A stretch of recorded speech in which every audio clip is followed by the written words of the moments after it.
Assalamualaikum warahmatullahi wabarakatuh. Innal hamdalillah nahmaduhu wa nasta'inuhu wa nastaghfiruh wa na'udzu billahi min shururi anfusina wa min sayyiati a'malina man yahdihillahu fala mudilla lahu wa man yudlil fala hadiya lahu. Asyhadu an la ilaha illallah wahdahu la syarika lahu wa asyhadu anna Muhammadan 'abduhu wa rasuluh la nabiyya wa la rasula ba'dahu. Allahumma shalli wa sallim wa barik ala nabiyyina Muhammadin wa ala alihi wa ashabihi wa man tabi'ahum bi ihsan ila yaumiddin. Usikum wa nafsi bi taqwallah. Hadirin rahimakumullah. Alhamdulillah, bersyukur kepada Allah Subhanahu wa taala pada pagi hari ini pada subuh kita bisa berkumpul bermajlis sama-sama mengingat agama Allah, mengingat Allah Subhanahu wa taala dalam majlis ilmu. Mudah-mudahan Allah Subhanahu wa taala merahmati kita dan menjadikan kita bagian dari hamba-hambanya yang saleh. Salawat serta salam semoga senantiasa tersampaikan kepada uswah hasanah Nabi Muhammad sallallahu alaihi wasallam beserta keluarganya, sahabatnya dan seluruh pengikutnya yang setia hingga yaumil qiyamah.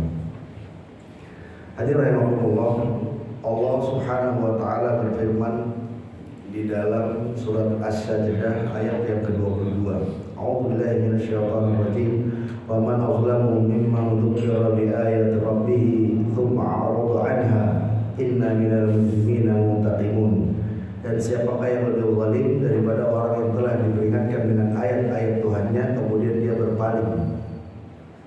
Sungguh kami akan memberi balasan kepada orang-orang yang berdosa. Hadirin rahimakumullah, ayat ini dalam beberapa kitab penjelasan tentang akidah, para ulama menjadikan ayat ini menjadi dalil ada yang disebut dengan istilah kufur i'rad, ya. Kekufuran karena berpaling dari persoalan agama. Kekufuran karena berpaling dari persoalan agama. Jadi ditawarkan ini lo ajaran Islam, dia nggak mau. Maksudnya bagaimana? Apakah dia tidak beragama Islam? Bisa jadi dia beragama Islam tapi tidak mau menggunakan ajaran Islam, berpaling. Kalau diterjemahkan ke dalam bahasa kita zaman ini, model apa ini yang begini? Orang yang diajarkan agama atau orang ditawarkan untuk mengikuti aturan agama lalu dia berpaling, namanya sekuler. Kalau dulu tokoh-tokoh kita, tokoh-tokoh ulama-ulama kita di awal-awal masa kemerdekaan menyebutnya sekuler ini paham la diniyah, paham yang tidak ada agama, nggak mau ada agama. Hadirin rahimakumullah, dalam kesempatan pagi hari ini saya akan menjelaskan sedikit apa itu sekuler. Karena kadang kaum muslimin di Indonesia ini terombang-ambing dalam persoalan melawan satu paham yang dianggap batil. Contoh, ini bulan September nih, nanti bentar lagi 30 September ya. Nanti rame orang ceramah soal komunis. Wah, komunis itu paham berbahaya, bla bla bla bla, begini-begitu, ateis dan lain-lain. Tidak salah itu. Saya juga bisa ceritakan sejarah komunis masuk ke negeri ini. Dari era pertama kali tokoh Belanda beraliran komunis membawa paham itu ke negeri ini di awal tahun 1900-an, namanya Heinz Sneflet. Lalu punya murid namanya Semaun itu muridnya Hos Cokroaminoto. Wah, panjang itu. Saya bisa ceritakan soal itu. Tapi persoalannya adalah ketika kita hanya fokus pada komunis, padahal ada penjahat lain yang masih satu engkong, kalau kata orang Betawi. Satu engkong sama komunis, namanya liberalis. Ketika kita nyerang komunis saja, yang liberal hilang. Makanya sebutlah sepanjang pasca peristiwa 212 sampai pemilu 2019 dan seterusnya sampai hari ini, kadang isu komunis masih diangkat-angkat. Kemarin di Murame isu komunis lagi, komunis saja diangkat. Orang liberalnya menari-nari. Kenapa? Karena merasa oh iya komunis ini malah senang terus hajarnya komunis biar dia nggak diserang. Jadi ini bukan salah, tapi kemudian abai terhadap musuh yang berbahaya lain yang tidak disorot. Nah, saya mau terangkan Hadir rahimakumullah, baik komunisme, liberalisme itu satu tiang. Namanya adalah sekuler. Kalau dibayangkan nih misalnya kalau pakai pohon silsilah nih, ini sekuler. Sekuler itu penolak agama muncul di Eropa, kayak pemahaman ini. Sekuler punya dua anak. Anak pertamanya namanya filsafat berpikir materialisme. Anak keduanya namanya filsafat berpikir idealisme. Anak pertama si materialisme ini punya anak namanya komunisme. Dalam urusan politik, dalam urusan ekonomi namanya sosialisme. Anak kedua namanya idealisme. Dalam urusan politik melahirkan anak namanya liberalisme. Dalam urusan ekonomi melahirkan anak namanya kapitalisme. Jadi si komunis sama si liberalis ini saudara sepupu, kurang lebih, biar gampang memahami. Engkongnya satu, siapa? Sekuler. Tidak ada agama. Al-Quran sudah menyinggung soal ini walaupun tidak membuat sekuler. Maka hadir rahimakumullah pagi ini di waktu sambil kita menunggu syuruk, saya akan terangkan kenapa Eropa kemudian menjadi sekuler. Ya. Kata-kata sekuler itu maknanya apa? Sekuler itu berasal dari bahasa Latin ya, atau bahasa Yunani ya. Itu saeculum. Ada dua kosakata, saeculum tulisan pakai C, saeculum. Artinya apa? Artinya sekarang dan di sini, atau kekinian dan kedisinian. Ya. Saya itu sekarang, kulum itu di sini. Kalau secara bahasa ya, artinya kekinian dan kedisinian. Maknanya apa?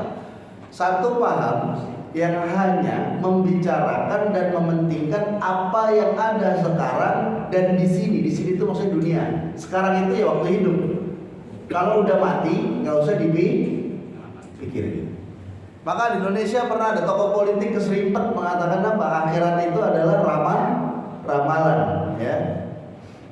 Pernah dengar kan? Megawati itu sebut aja deh, nggak usah pakai ngomong tokoh politik. Emang kenapa sih? Itu karena apa? Ya, yang jelas dia orang Islam tapi dia nggak ngaji, udah pasti itu ya. Dia nggak ngaji. Yang kedua apa? Dia emang sekuler, ya. Jadi nggak penting gitu soal akhirat. Nah, itu definisinya ya. Definisi secara bahasa asal akar kata sekuler. Kalau definisi secara istilah banyak ya. Paling tidak ada beberapa tokoh yang mendefinisikan. Yang paling terkenal yang kemudian dekat dengan kita murid-muridnya banyak di Indonesia yaitu Syekh Taqiyuddin Alatas, salah seorang filosof kelahiran Bogor tapi tinggalnya di Malaysia ya. Muridnya banyak di sini. Itu muridnya tuh yang suka ngelawan jil tuh murid-murid beliau, Dr. Ali Zaidi, Dr. Adin Armas, Dr. Fahmi Hamid Zarkasi, itu murid beliau. Syekh Taqiyuddin Alatas punya satu kitab khusus judulnya tebal sekali, Al-Ilmaniyah, Sekularisme. Nah, beliau menerangkan di situ bahwa sekularisme itu tadi asalnya itu paham yang keduniaan itu. Tapi kemudian mereka punya tiga pokok utama. Pertama, desakralization value. Ya. Nilai-nilai hidup itu didesakralisasi. Jadi nilai hidup benar, salah, baik atau tidak itu nggak usah dimasukkan unsur-unsur sakral atau unsur-unsur keagamaan. Ya, kemudian desakralisasi sains, ilmu pengetahuan juga nggak usah dimasuk-masukin unsur agama. Nah itu sekulerisme. Kenapa hadirin rahimakumullah ini hadir di dunia? Ya. Kapan tonggaknya sekulerisme itu muncul? Tonggaknya sebenarnya belum lama ya. Tonggaknya itu pada tahun tonggak maksudnya ini sebenarnya gerakan ini sudah lama, tapi tonggak muncul ke permukaannya itu Revolusi Prancis tahun 1792. Ya. Siapa pemimpinnya namanya? Napoleon Bonaparte. Ketika Raja Louis XVI digantung di tengah kota menunjukkan runtuhnya rezim Prancis, lalu kemudian disitulah Napoleon kemudian awal Napoleon bikin slogan liberté, égalité, fraternité, dan kemudian itu menjadi tonggak sekulerisme ini semakin laku di Eropa. Dan kemudian negara Eropa semua sekuler, bahkan sekarang mereka kalau orang yang beragama sama nggak beragama di Eropa tuh banyak kan yang tidak beragama. beragama. Hadirin rahimakumullah, padahal kita tahu dulu Eropa ini agamanya apa? Kristen. Ya, agamanya Kristen. Lalu gerakan ini munculnya kapan? Ya, gerakan ini munculnya kapan? Kan mereka sering menyebut istilah Renaissance, kelahiran kembali. Masa Renaissance itu masa kelahiran kembali setelah Eropa disebut di masa kegelapan. Nah, puncaknya Renaissance itu adalah eranya Napoleon Bonaparte, berarti abad ke-18. Kalau dikurangi 400 tahun, berarti tahun 1400 atau 1500 lah, kurangi 300 tahun. Benih-benih sekulerisme itu muncul 300 tahun sebelum tonggak yang tadi saya sebutkan revolusi Prancis. Benih-benihnya. Kenapa? Karena ketika agama Kristen masuk ke Eropa, kan agama Kristen masuk ke Eropa udah lama, abad ke-4 Masehi. Abad ke-4 Masehi berarti tahun 300-an Masehi. Lalu sampai tahun 1400 Masehi kan udah lama saya itu, 1000 tahun. Ya. Lalu agama Kristen begitu mendominasi di Eropa. Lalu apa masalahnya? Kemudian raja-raja ini masuk Kristen, lalu raja-raja ini dikendalikan oleh gereja atau dikendalikan oleh paus, dikendalikan oleh tokoh agama. Sampai kemudian raja-raja ini dengan tokoh agama ini apa? Berbagi kekuasaan. Berbagi kekuasaan antara raja dan tokoh agama di Eropa. Lalu kita pernah dengar lahirlah apa yang disebut dengan inkuisisi. Inkuisisi ini gereja begitu powerful, gereja itu begitu kuat mendominasi kehidupan masyarakat. Semua nilai-nilai kehidupan ini harus seizin gereja. Sampai urusan sains, ilmu pengetahuan, kalau orang melakukan penelitian lalu dihasilkan teori, kalau teori ini berlawanan dengan doktrin gereja, maka nggak boleh disebarkan atau orangnya harus dibunuh. Di antara korbannya siapa? Galilei yang mengatakan bumi bulat, sementara gereja mengatakan bumi datar. Sekarang umat Islam banyak juga yang bilang bumi datar, bahkan ada yang berani mengatakan bumi yang meyakini bumi bulat katanya kufur. Saya bilang, itu dalil dari mana? Ya. Kita nggak bicarakan soal bumi ya, terserah deh mau datar mau bulat kayak penting diri nggak jatuh, ya kan? Betul nggak? Udah nggak usah ribut soal itu. Nggak ada yang pernah lihat juga, ya kan? Oh ada saat itu saat, ya kan foto. Emang di sini ada yang pernah lihat sono astronot tuh kalau naik ke mana namanya, ke orbit, misalnya ke bulan atau kemana gitu, atau sebutlah keluar angkasa astronot. Emang dia lihat betul tuh bumi bulat kan belum tuh kelihatan. Napas aja susah, ya kan? Ngambang. Begitu. Jadi kita nggak bahas itu lah ya. Tapi itu dulu mendominasi Eropa, gereja dan raja. Nah ini persoalan, hadirin rahimakumullah. Lalu apa yang terjadi? Masyarakatnya benci dengan tokoh-tokoh agama yang berjalan beriringan dengan raja. Kalau di Islam udah dikasih rabu-rabunya ya, udah dikasih. Rasulullah udah kasih tahu di akhir zaman akan nanti ada raja-raja yang zalim. Terus para ulama ini walaupun bukan hadis gitu ya, para ulama salaf sudah mengatakan hati-hati kamu terhadap ulama yang berdiri di pintu penguasa karena dia adalah pencuri. Kalau dalam Islam ini ulama-ulama yang lurus, ya ulama-ulama yang lurus itu kecenderungannya tidak mau mendekat kepada kekuasaan sepanjang perjalanan sejarah. Kalau yang mendekat kekuasaan tuh, ya bukan gak ada ya, ada, bukan tidak ada. Tapi ketika penguasanya lurus, kalau penguasanya lurus ya dia mendekat kepada kekuasaan. Tapi itu sedikit sekali. Sebut saja ulama-ulama top, misalnya ulama 4 mazhab, imam 4 mazhab ya. An-Nu'man bin Thabit yang kita kenal dengan Abu Hanifah. Kemudian Malik bin Anas, Imam Malik ya. Kemudian siapa lagi? Muhammad bin Idris Asy-Syafi'i, kemudian Ahmad bin Hanbal. Ini semua kalau kita baca biografinya pernah berkonfrontasi dengan kekuasaan. Karena kekuasaannya menyimpang, mereka tegas, lurus, lempang. Ya, belum ulama-ulama yang lain. Nah, yang dekat dengan kekuasaan siapa? Ibnu Hazm Al-Andalusi misalnya. Kenapa? Karena dia keturunan kerajaan. Di Spanyol. Ya, kemudian kalau Umar bin Abdul Aziz, khalifah, dia sendiri ulama. Dia khalifah, dia ulama. Ya. Jarang. Nah, tapi di agama lain di Eropa, justru tokoh agama ini menikmati hubungan dengan penguasa. Akhirnya mengorbankan rakyat. Nah, rakyatnya kesel. Selama kurang lebih 3 abad, mereka mulai berjuang untuk memisahkan urusan agama dari kekuasaan di Eropa karena muak dengan perilaku itu. Gereja juga kejam, orang dihukum mati, disiksa. Maka di Eropa itu di gereja tua ada ruang bawah tanah untuk menyiksa orang. Dan benda-benda untuk menyiksanya itu mengerikan sekali. Nah, mereka muak. Nah, mulai muncul apa? Muncul gerakan sosial yang kemudian apa? Mereka bikin ada melalui karya seni, puisi, lukisan yang itu mulai melecehkan simbol-simbol agama. Ya, melecehkan simbol agama. Lalu muncul orang-orang pintar, ya, sarjana-sarjana mulai menulis, menyampaikan bahwa kita ini bisa hidup lebih baik, kita ini bisa hidup lebih makmur tanpa asuhan agama. Lalu muncul gerakan yang disebut dengan anti-clerism. Klerik itu kalau dalam bahasa Inggris, bahasa kita itu ya ulama, orang pintar. Nah, ada gerakan anti keulamaan orang pintar di Eropa. Itu berjalan 3 abad sampai puncaknya sekulerisme diterima di Eropa, bahkan diterima lagi. Dia dijadikan satu keyakinan. Apa? Pemisahan kehidupan politik, sosial, ekonomi, pendidikan, budaya dan lain-lain dari agama. Jadi ipolexos hankam gitu ya. Ilmu pengetahuan, politik, sosial, ilmu pengetahuan, ekonomi, politik, ilmu pengetahuan, politik, ekonomi, sosial, budaya, pertahanan, pokoknya semua aspek kehidupan publik masyarakat tidak boleh ada unsur agama. Itu sekuler. Itu di Eropa. Nah, dulunya kekuasaan di Eropa ini kan raja sama pendeta gitu ya, atau pastor atau paus. Nah, ketika si paus ini dibuang dari kerajaan, dari kekuasaan, dulunya kan hukumnya pakai hukum gereja, ya, hukumnya apanya Pak, pokoknya apa-apa minta fatwa gitu ya. Lalu ketika itu berpisah, lalu kita bagaimana nih menjalankan hidup? Nah, muncullah sarjana-sarjana itu yang kemudian menulis teori-teori, ya.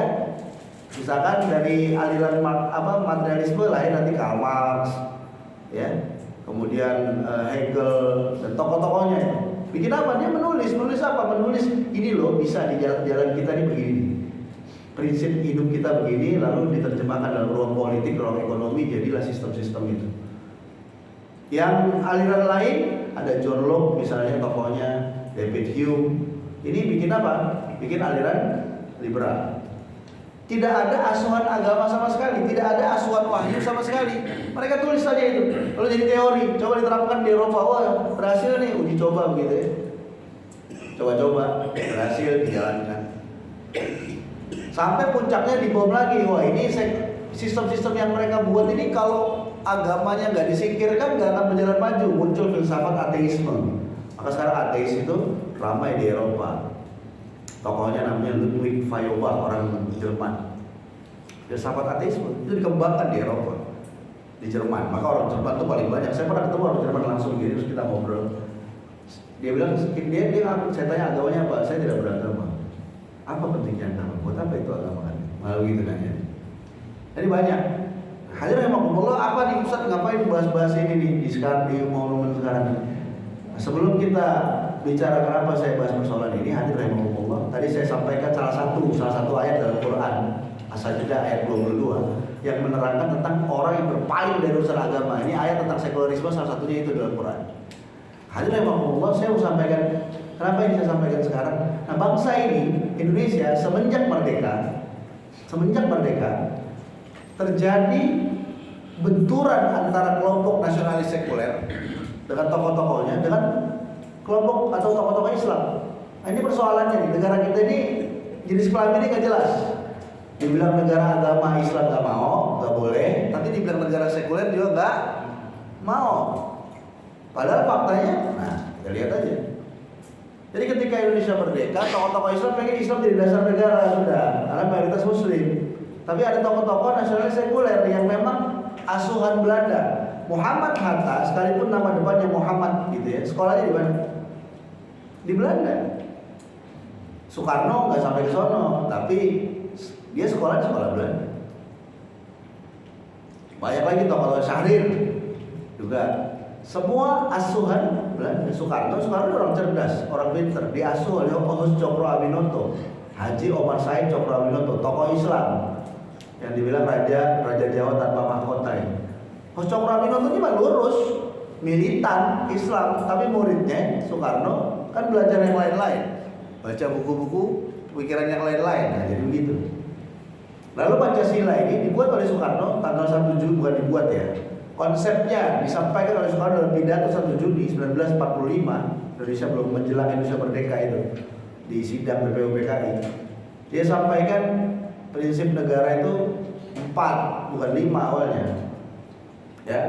Yang pertama itu internasionalisme dan kemanusiaan, yang 2, yang ketiga demokrasi dan keadilan sosial. 4, ketuhanan dia nggak masukin awalnya, itu pun dimasukinnya di akhirnya dimasukin nomor 5. Itu menggambarkan betapa sekulernya Soekarno. Saya tahu kalau dibilang oh Pancasila ini digali dari nilai luhur bangsa Indonesia, bohong. Pancasila itu digali dari budaya leluhur kita, bohong. Soekarno tuh bilang internasionalisme dan kemanusiaan itu nyontek tokoh Belanda beraliran komunis namanya Asser Bas. Lalu dia bilang demokrasi dan keadilan sosial itu nyontek tokoh revolusioner Cina namanya Dr. Sun Yat-sen. Itu Soekarno akui sendiri itu dalam pidatonya. Belakangan aja orang kita lebay dibilang budaya leluhur. Mana ada orang Indonesia namanya Asser Bas Sun Yat-sen? Nggak ada, ya kan? Ada ayam huruf bukan zaman kali ya. Jadi hadirin rahimakumullah, itu sekuler, itu ide-idenya sekuler. Maka tokoh Islam kemudian bicara, berargumentasi. Saya tidak sedang menilai Pancasila ya, lain waktu kita bahas. Poin saya adalah terjadi pertarungan, lalu Pancasila itu dijadikan alat tawar. Udahlah kita bersepakat di tengah-tengah gitu ya.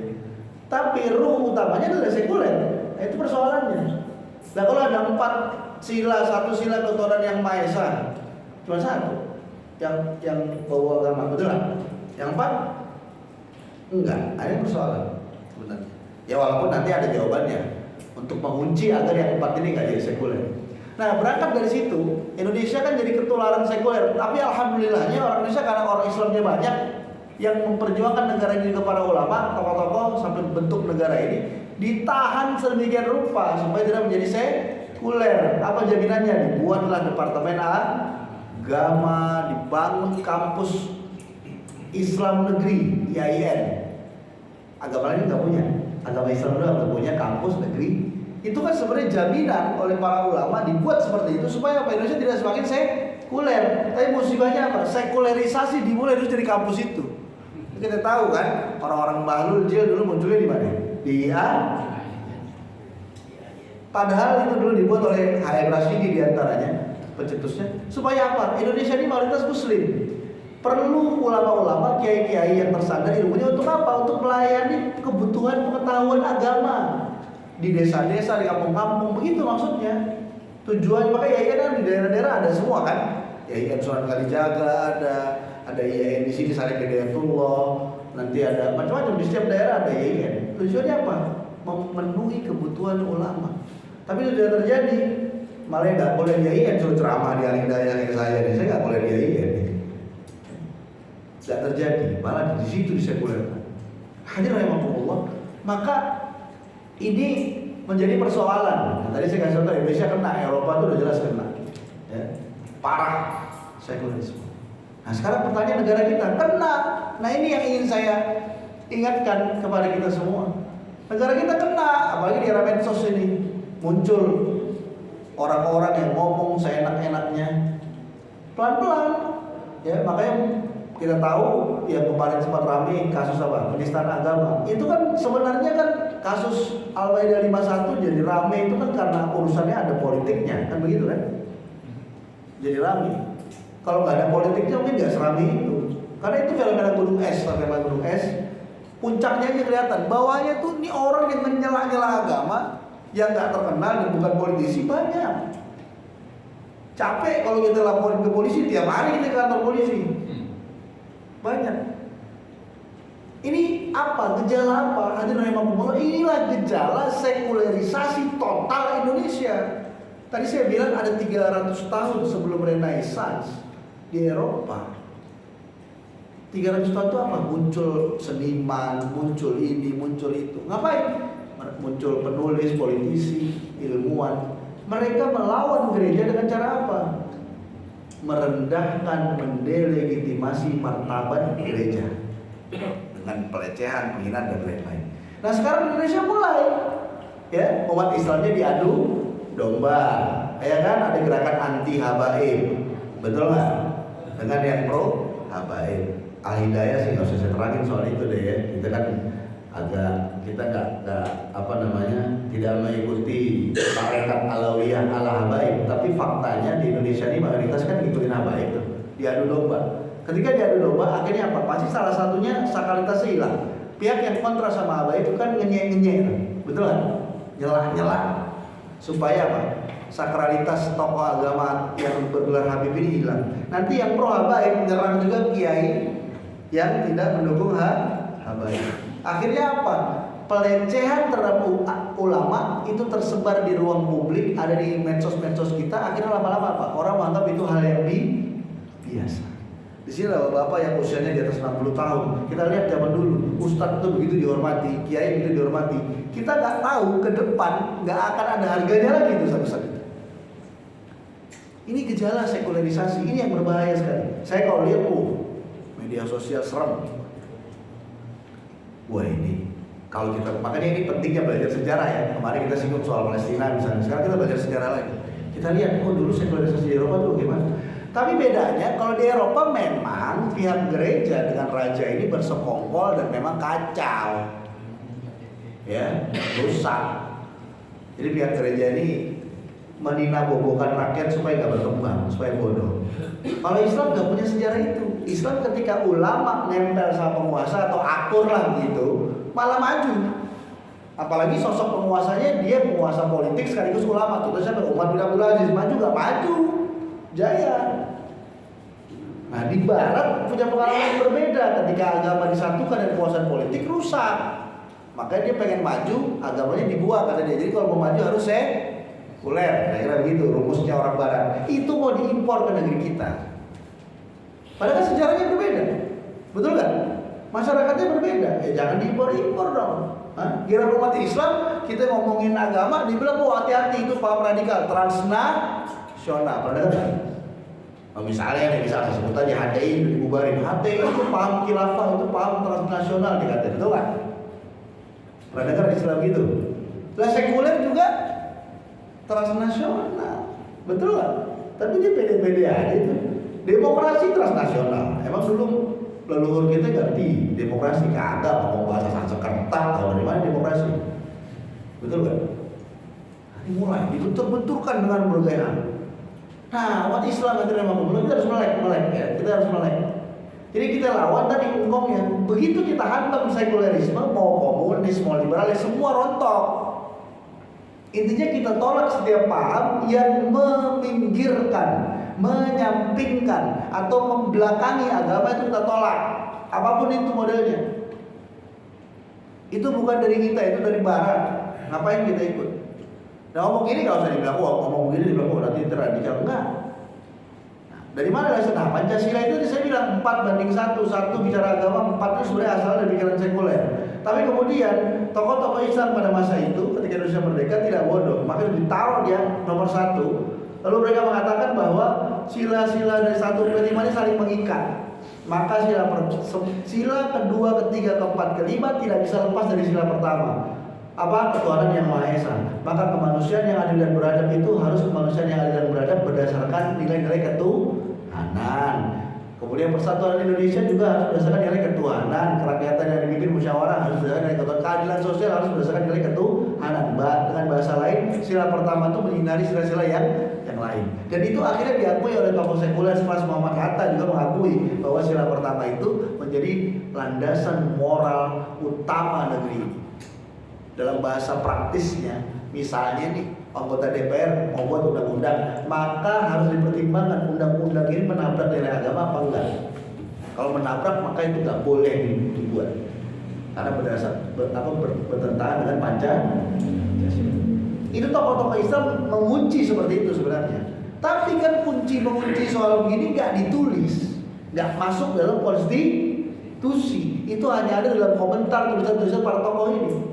Maka orang-orang sekuler masa bodoh. Dia tunggangi Pancasila itu untuk mensekulerkan Indonesia. Dan sekarang ini masih berjalan proses itu. Masih berjalan. Saya melihat, wah ini bahaya sekali. Ya. Demo-demo kemarin ramai itu slogan sekuler itu banyak muncul. Jadi berbahaya sekali. Maka gimana cara melawannya? Ya kembali ke agama. Di Indonesia ini semua udah sekuler kan? Semua disekuler, sampai cara berpikir jadi sekuler. Sekarang saya ada contoh ya. Kalau pendidikan disekulerkan. Kecuali sekolah, makanya kita agak dilematis. Mau sekolahin anak di sekolah Islam mahal, kalau di sekolah negeri enak gratis. Tapi di negeri sekuler ilmunya. Iya kan dibenturkan antara manusia pertama Adam sama manusia purba. Itu kan dibenturkan di sekolah itu. Saya sekolah negeri dulu, diajarin itu Pithecanthropus erectus, diajarin ini manusia purba, Homo sapiens, itu diajarkan. Lalu ntar belajar agama Nabi Adam, kayak kita dulu katanya dari manusia purba, akhirnya bingung kan? Nah, dibenturkan. Kalau saya bilang itu Pithecanthropus monyet, bukan manusia pertama Nabi Adam, itu kan agamanya kan begitu kan? Kalau kita mau menyatukan antara ilmu sains dengan agama itu bisa. Nah begitu enggak, sekarang segala sesuatunya dibikin ada sebabnya, ini semua ada sebabnya, sampai ujung-ujungnya apa? Dunia terjadi karena kebetulan, orang baru. Dunia terjadi karena kebetulan. Kalau ada orang ngomong di depan saya, saya bilang, ente lahir juga kebetulan, gua nyesel kebetulan ente lahir. Gak usah deh, balik lagi suruh. Semua kebetulan. Tanya bapak itu sama ente dulu kawin niat kagak? Kata kebetulan, bahlul. Kan begitu aja cara bantah. Maka aja Allah ini perlu kita jadikan perhatian. Lalu setelah sekularisasi pendidikan, cara berpikir jadi sekuler. Maka kemudian sekarang orang ditanya, ini ngapain sekolah tinggi-tinggi? Apa jawabannya? Biar gampang cari kerja. Kalau udah gampang cari kerja gimana? Ya alhamdulillah dia hidup enak. Kan gitu. Ini jujur-jujur aja kita. Semua ditanya. Karena apa? Orang tuanya pun lu Tom, lu sekolah yang benar, jangan bolos mulu. Ntar lu susah biar gampang cari kerja. Kalimat ini sebenarnya gak sekuler. Orang tua ngomong begitu ya maksudnya pengalaman hidup ya. Karena orang tua kan hidupnya lebih dulu. Kamu ya betul sekolah biar kerja biar dapat rezeki. Itu kan pikiran sederhana sebenarnya. Tapi itu kemudian disisipkan nilai sekuler. Padahal dalam Islam apa coba? Disisipkan nilai sekuler di mana? Ketika orang sekolah, jadi sebenarnya sekolah ngapain? Supaya bisa bekerja, supaya bisa makan, supaya bisa hidup, supaya jadi orang kaya. Itu yang kemudian disisipkan sekulernya di situ. Padahal dalam Islam menuntut ilmu, sekolah, tujuannya apa? Untuk memberikan kemanfaatan sebesar-besarnya kepada umat. Coba aja baca hadis. Khairukum khairun nas anfa'uhum linnas. Jelas, tahu itu hadisnya ya, terkenal, sahih. Khairun nas anfa'uhum linnas. Jadi kalau kita belajar menuntut ilmu, tujuan tertingginya apa? Dari Allah, sudah jelas karena ilmu diperintahkan, kan gitu kan? Terus apa lagi tujuan keduniaannya? Memberikan kemanfaatan yang sebesar-besarnya kepada umat manusia. Ini beda. Kalau kita bicara memberikan kemanfaatan kepada manusia lain, termasuk istri anak kita, kan itu manusia. Emang dia apa? Betul kan? Memberikan kemanfaatan ditambah orang lain. Beda motivasinya. Kalau motivasi cuma udah sekolah yang benar, udah gampang cari kerja, terus jadi hidup enak, itu motivasi sekuler. Karena tadi kalau ditarik ke atas itu asal dari paham individualisme. Akhirnya lahir orang zaman sekarang. Yang penting gue enak, yang penting gue nyaman, yang penting gue aman. Tetangga gue bodoh amat, betul kan? Anak-anak muda sekarang ini melakukan apa namanya? Kemaksiatan. Dulu kita tegur. Apa jawabannya? Gue mabok tak minta duit sama lu, jangan urusin gue, urusin diri lu sendiri, urusin diri masing-masing aja. Pernah denger gak yang gitu? Udah kita hidup masing-masing aja. Ini rusak loh, itu kalimat rusak ya. Jadi kalau bilang jangan urusin orang, urusin diri masing-masing, itu sering tuh muncul sekarang. Itu kalimat rusak, itu individualisme tuh. Itu bakal jadi liberal tuh. Dalam Islam betul ada urusan privat yang kita nggak boleh masuk, urusan suami istri orang kita nggak boleh masuk kan gitu kan. Tapi ada urusan yang ini tidak bisa privat. Itu ada urusan sosial. Ente minum anggur merah di samping Masjid Al-Hidayah, gusur sikat. Jangan bilang biarin aja deh kan minta duit masjid buat beli anggur. Loh bukan itu soalnya. Ente minum ini ditonton orang. Kalau ditonton anak saya, misalkan saya ini tinggal sebelah Hidayah, dia minum di situ. Anak saya masih kecil, lewat situ. Kan dia bilang, lu mabuk sendiri gak ngerugiin lo. Siapa bilang gak ngerugiin saya? Kalau anak saya lewat situ, lihat ente lagi minum itu, jadi contoh kan? Rugi gak saya? Makanya dalam Islam ada apa namanya? Nahi mungkar. Paham ya? Tapi coba lihat bagaimana ruang berpikir kita perlahan-lahan dibuat sekuler. Tadi contoh dari cari kerja, padahal bukan Islam gak itu. Jangan salah Ustaz, kalau ngomong Ustaz kalau lapar makan, kalau susah juga teriak. Loh, siapa yang bilang nggak butuh uang? Saya nggak bilang saya nggak butuh uang. Tapi persoalannya apa? Kalau motivasinya memberi manfaat kepada manusia, soal rezeki urusan lain. Tapi begitu mencari ilmu tujuannya biar dapat kerja dan hidup enak, akhirnya proses cari ilmunya juga udah nggak benar, udah korup. Nyontek, pakai joki, iya kan? Nanti begitu dapat kerja enak, korup gak kira-kira? Korup juga, udah pasti, karena dari belajarnya udah korup. Tapi kalau menuntut ilmu itu ibadah, tujuannya memberikan kemanfaatan kepada manusia sebagaimana perintah syariat. Namanya orang ibadah kan kudu lempeng, betul nggak? Kalau ibadah nggak lempeng kira-kira sah nggak? Enggak. Contoh sederhana, orang pergi haji, ya di sini ada yang udah pergi haji, pergi umroh. Kan kadang-kadang kita diatur oleh aturan yang nggak masuk akal. Dia kan pakai kain ihram, nggak boleh pakai pakaian berjahit. Maknanya begitu pakai kain ihram nggak pakai daleman, kan gitu kan? Betul kan? Padahal pertanyaannya, kalau kita pakai daleman, emang mengganggu tawaf kita, emang mengganggu sa'i kita, emang mengganggu lontar jumroh kita, mengganggu nggak? Nggak mengganggu. Tapi tetap aturan syariat suruh nggak boleh dipakai. Kalau dipakai sah nggak? Enggak, takut gak kita melanggar itu? Pasti takut, ongkosnya mahal lagi, ntar sah. Pelan-pelan nih saya kasih contoh ya. Kenapa kita takut melanggar itu? Karena kita meyakini itu ibadah. Kalau tidak ikut aturannya nanti tidak sah. Nah, coba kalau kita menuntut ilmu, meyakini ilmu itu ibadah dan pengen dapat pahala dari menuntut ilmu, terus ada aturannya, kira-kira kita langgar gak aturannya? Enggak, karena takut tidak sah, tidak bernilai ibadah. Akhirnya kita tuntut ilmu kagak nyontek, kagak pakai joki, paham gak? Nah ketika itu nggak dinilai ibadah, kita gampang aja ngelanggar ya. Ada sikat kan begitu. Nanti begitu kerja juga begitu. Kerja dan menafkahi anak istri, woi kita lagi berjihad, wah nyari nafkah di kadang jihad, ya kan? Tapi habis itu lengket, ya kan? Meleng sabar, ya kan? Atasan gak lihat nih ada lebihan dikit sikat, katanya ibadah. Kasih makan anak istri ibadah bukan? Betul kan? Ya walaupun beda ya, haji ibadah ritual, ini bukan. Tapi kan namanya ibadah pasti ada aturannya kan? Ada. Tapi kalau yang satu aturannya kita ini sholat tuh bunyi HP, angkat lihat aja WA nya sebelum kita sholat gini, boleh kan? Nggak boleh, batal kan? Berani nggak langgar aturan itu? Nggak berani. Nengok aja nggak berani, ya kan? Gatal di punggung agak susah, garuknya ditahan. Oh, ya kan? Karena lagi ibadah. Maka kalau dalam kehidupan ini kita nggak disekulerkan, pikiran kita dikaitkan dengan ibadah dengan Islam, ya rusak. Jadi kalau kemarin demo besar, wah anggota DPR begini, wah korup segala macam lah, akarnya dari mana? Sekuler juga sebenarnya. Tapi yang lebih berbahaya bukan soal itu, yang lebih berbahaya apa? Merusak pola pikir kita sehingga kita jauh dari agama. Nah kita ini kan, ya saya lah sebutlah, beberapa ustadz kita ini memperjuangkan ini, tapi kadang ada ustadz yang tidak menyadari ini. Justru pelan diam-diam dia seperti menerestui, menormalisasi kalau kata anak sekarang. Ah itu normal biasa aja. Urusan agama kalau dipakai cuma buat apa ya?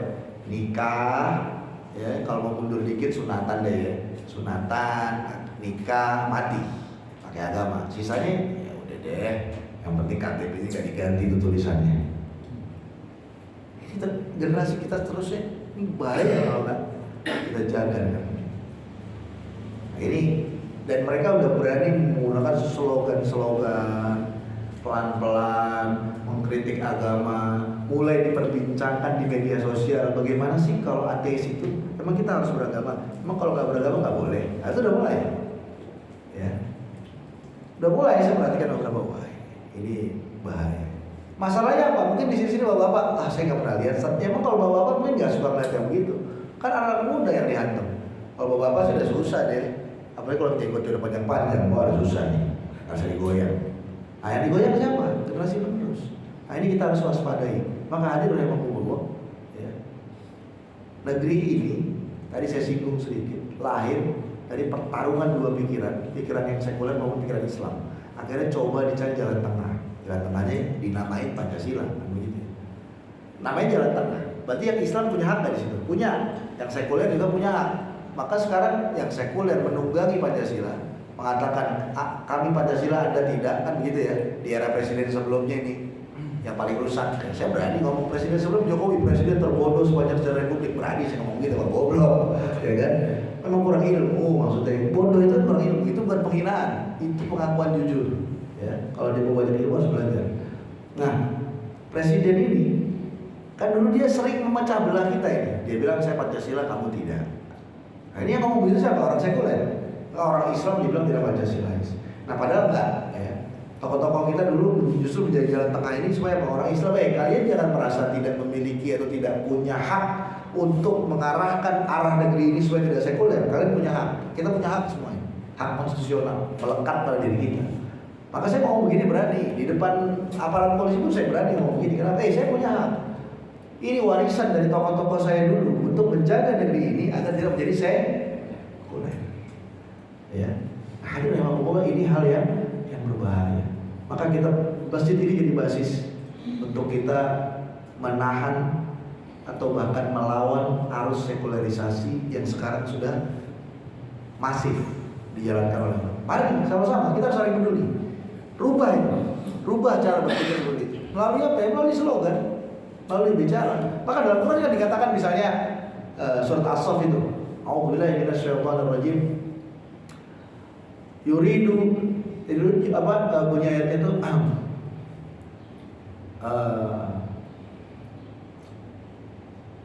yuriduna liyutfi'u nurallahi biafwahihim wallahu mutimmu nurihi walau karihal kafirun. Mereka ingin memadamkan cahaya agama Allah dengan apa? Dengan lisan-lisan mereka. Tapi Allah berkehendak menyempurnakan agak cahayanya, walaupun orang kafir tidak suka. Apa dibilang? Afwahihim. Cocok. Sekarang melalui medsos. Kan begitu kan? Mereka bikin slogan-slogan. Nah begitu, pertarungannya begitu. Dulu zaman Rasulullah juga begitu. Penyair-penyair Yahudi bikin syair, penyair jahiliyah bikin syair. Apa yang melecehkan Nabi, melecehkan sahabat. Kan sampai ada yang dieksekusi mati, namanya Ka'ab bin Al-Ashraf. Dieksekusi mati karena bikin syair mencela kaum muslimin, wanita-wanita sahabiah dicela-cela. Nah begitu mainnya. Nah sekarang mereka mainnya begitu, tapi pakai medsos. Nah ini kita harus sadar. Jadi sekali lagi, musuh utama kalau mau hantem engkongnya. Jangan bicara, ya nanti kalau September sih emang lagi jadwalnya komunis, biarin aja orang pada bicara komunis, dengerin aja. Saya perlu diingat, bukan hanya itu musuh kita. Musuh kita ada lagi, saudara sepupunya, namanya liberalisme. Nah, maka kalau nyebutin isme-isme itu kebanyakan, ya bikin palaku yang langsung aja pokoknya sekulerisme. Semua yang basisnya sekulerisme kami tolak, termasuk HAM. HAM itu basisnya apa? Humanisme. Humanisme itu basisnya anti Tuhan. Namanya humanis. Humanisme itu apa? Paham yang menitik beratkan pada manusia. Ya semua manusia, nggak perlu ada Tuhan. Semua basis sekuler. Jadi yang muncul dari Barat itu basis sekuler. Maka kalau ada orang bicara teori Barat, bukan kita jangan dengerin, bukan dengerin aja, tapi harus menyimpan di kepala kita. Ingatkan, ini akarnya rusak. Ya. Jadi kalau dengerin orang yang ngomongin ide-ide Barat, dengerin. Tapi kita harus sadar ini akarnya rusak. Kalau yang benar baik sesuai dengan Islam ambil, kalau enggak buang, lepehin. Ya. Nah, jadi rahimahullah ini penting saya sampaikan, dan ini kalau mau dikaitkan dengan apa yang saya sampaikan 1 pekan lalu soal Palestina, lahirnya gerakan Zionis, ya. Zionis itu gerakan politik yang kemudian melahirkan negara Zionis Israel ini. Itu berawal dari liberalisasi agama Yahudi dan sekularisasi agama Yahudi. Jadi tokoh-tokoh Zionis ini nggak menjalankan agama. Itu si Benjamin Netanyahu itu nggak menjalankan agama dia. Ya kayak kita ini Islam doang, tapi saya Islam sholat kagak gitu. Tapi sekuler. Nah itu Zionis itu begitu. Walaupun mereka sering menampilkan lagi ngomong terus tiba-tiba ada rabi Yahudi yang jenggotan itu di samping mereka. Sama aja kayak kita kan juga ada tokoh politik sekuler, tapi begitu mau ngomongin apa kita tokoh agama diundang, kan begitu kan? Sama kan? Sama, cuma buat legitimasi aja. Berarti sekuler. Nah itu merusak. Kalau agama Yahudi yang sesuai dengan kitab sucinya, saya ada materinya sebenarnya ini mau jelaskan bahwa negara Israel itu nggak sah menurut Talmud, Torah, menurut kitab suci mereka. Agama Yahudi ada. Man saya belum selesai buat slide-nya. Kalau saya ngomong udah bingung. Kalau menurut kitab suci Yahudi yang benar, Ya, negara Israel itu nggak boleh. Makanya orang Yahudi yang lurus menolak Zionis Israel. Nah, orang Zionis Israel bilang, lo mau apa ya? Emang gue pakai orang agama dipakai buat iseng-iseng doang. Dia nggak pakai agama, sekuler. Jadi begitu rusaknya. Dan bukan mustahil Islam disekulerkan. Udah ada upaya itu. Udah pernah kita dengar ada Islam liberal. Udah upaya itu sudah ada. Gagal. Sekarang dicoba lagi terus. Nanti lama-lama ya tinggal agamanya aja Islam, tapi ruhnya sudah tidak ada, amaliyahnya sudah nggak ada, dan semuanya sudah nggak ada. Nah, ini kita jaga hadirin rahimakumullah, bapak-bapak sekalian dan rahmati Allah, jangan sampai ini menimpa negeri kita. Yang paling berbahaya adalah menimpa anak keturunan kita.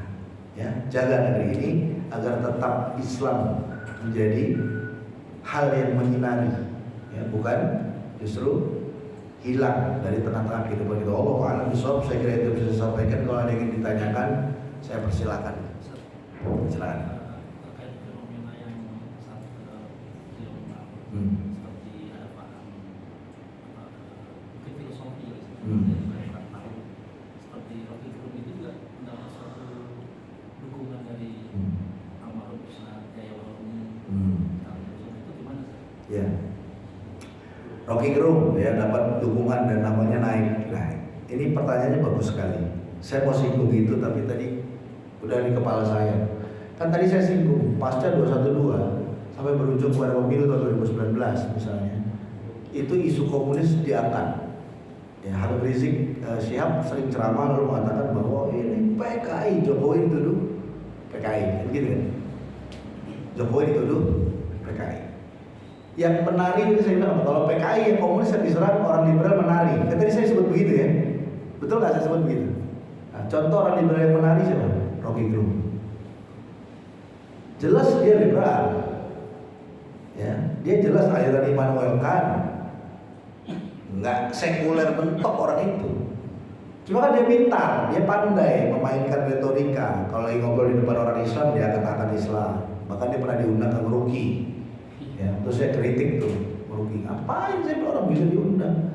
Tapi kenapa dia bisa muncul terkenal? Satu, karena yang diserang komunis dia aman, ya, betul nggak? Itu satu hal. Yang kedua, problem naiknya Rocky Gerung itu kan karena urusan isu politik.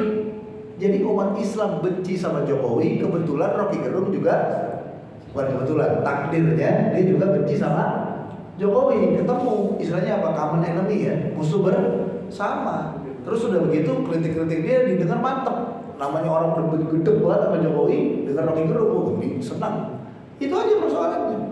Lalu kemudian misalnya ada Allahyarham Ustaz Yahya Walaroni ngomong sama. Ustaz Yahya Walaroni adalah orang yang juga suka mengkritik Jokowi, iya kan? Sama Rocky Gerung ketemu. Itu saja. Jadi ketemunya sama Rocky Gerung bukan karena Rocky Gerung Islami, bukan, karena sama-sama punya musuh yang sama. Mau pikiran ini berbahaya. Coba aja lihat kuliah-kuliah lama dia bahaya. Dia mendukung feminisme, dia mendukung ateisme, dia mendukung orang punya hubungan relationship laki-laki perempuan kagak kudu nikah. Jadi dukung sama dia. Orang ini berbahaya. Jadi udahlah, jangan, makanya kalau dengerin dia dalam hal logika gitu ya nggak ada masalah, silakan saja. Tapi jangan ambil pelajaran agama dan cara Islam dan cara berpikirnya Rocky Gerung. Islam itu mengajarkan cara berpikir. Islam itu mengajarkan cara berpikir. Saya hari ini suruh ngisi lagi di sini Ustaz Farid. Saya ada 2 materi pilihan selain sekularisme. Satu lagi cara konstruksi berpikir dalam akidah, dalam fikih ada. Tapi saya bilang kayaknya lebih seru bahas sekularisme. Islam punya konstruksi berpikir, cuman karena para ustadz, para ulama mungkin kurang concern. Dan kita ini kalau belajar ngaji yang ditanya halal haram wajib sunnah itu mulu, akhirnya konstruksi berpikirnya nggak pernah sampai. Nah lalu apa? Agamanya Islam, ibadahnya Islam, tapi begitu bicara konstruksi berpikir nyontek orang. Kebetulan misalkan di Indonesia lahir orang namanya Rocky Gerung, kita senang konstruksi berpikir, akhirnya ke dia. Nah, ini persoalannya. Sekarang muncul lagi namanya Malaka Project, mempromosikan Tan Malaka. Itu sama, isinya siapa? Kania Cinta, siapa? Itu busuk orang itu, perempuan itu. Dia yang dukung LGBT sejak lama itu. Saya bilang, oh ini kurang ajar. Muncul Ferry Irwandi viral, bela-belain pendemo. Sama itu otak-otaknya semua. Kalau saya kita lawan, bilang, wah seakan-akan mereka paling logis, paling rasional, paling bisa berpikir. Sini duduk.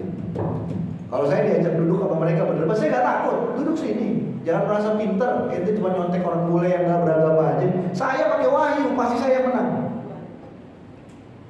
Kita belajar. Ibnu Taimiyah itu dulu melawan ahli filsafat luar biasa. Luar biasa nih. Saya ambil contoh sederhana. Contoh sederhana di pertanyaan Bapak ini, mudah-mudahan jadi manfaat. Kalau orang rasional, mereka di ujung-ujung kan ateis, menolak keberadaan Tuhan.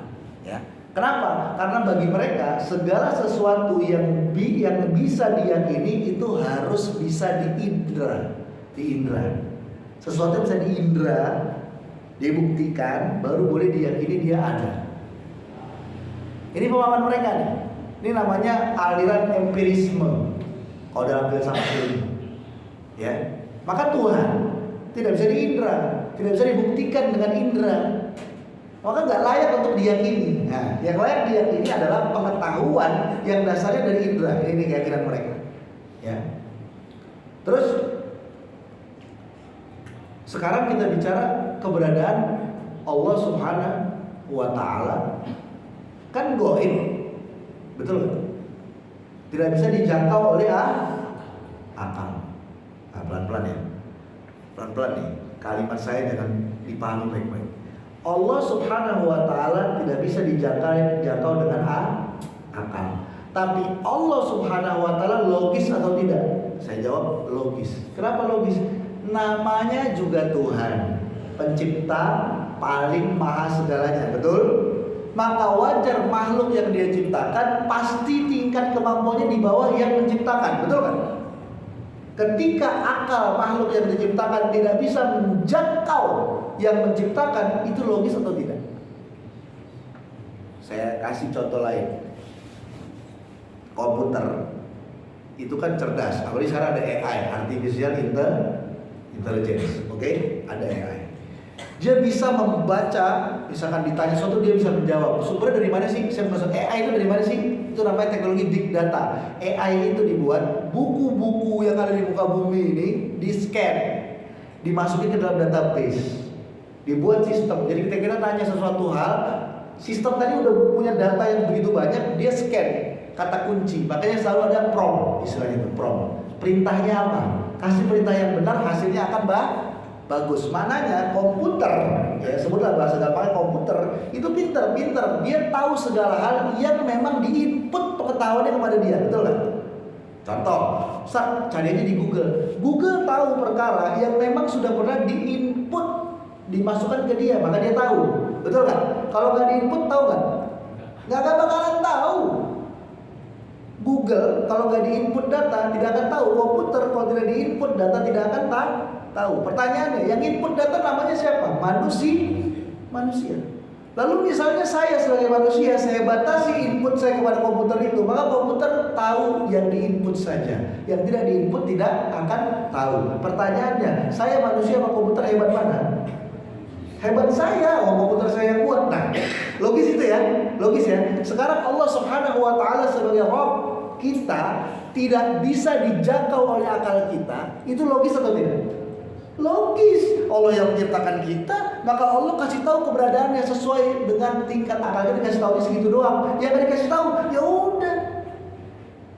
Justru ketika Tuhan itu bisa diindra dan dibuktikan secara empiris, maka dia bukan Tuhan. Kenapa? Karena berarti statusnya setara dengan kita, nggak lebih kuat, nggak lebih mahal. Jangan jadi Tuhan. Kalau ada Tuhan model begitu, saya kagak jadi Tuhan. Karena itu tidak logis. Paham kan? Nah, logika berpikir begini itu sudah dilakukan oleh para ulama kita dulu untuk hancurin filsafat Yunani dari Barat.